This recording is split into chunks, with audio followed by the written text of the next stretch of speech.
মালিককে টাইম দেওয়ার সময় আমার হাতে নাই।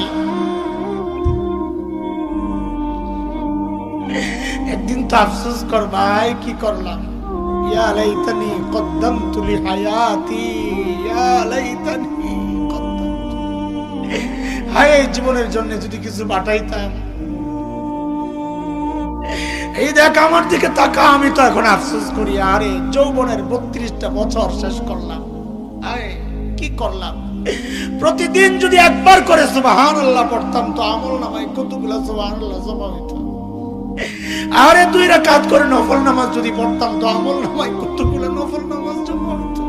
কি করলাম, কই কই ঘুরে ঘুরে টাইম শেষ করলাম। এখন তো আফসোস লাগে যখন আয়নায় দেখি দাড়ি ভাইকা সাদা হয়ে গেছে, যখন দেখে চুল সাদা হয়ে গেছে, বুঝি আরে টাইম তো শেষ, টাইম তো শেষ। ডাক তো এসে পড়বে যে কোনো মুহূর্তে। আই কি করলাম।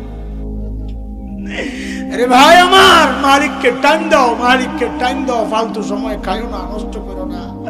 আফসোস করতে হবে হাসরের মাঠে, যাহা এই টাইম কেন নষ্ট করলাম, কেন নষ্ট করলাম।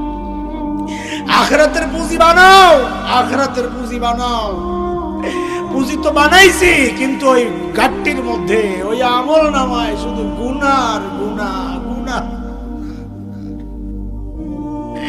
পুঁজি এমন পুঁজি বানাইছি যে পুঁজি আমার জাহান্নামে নিয়ে যাবে।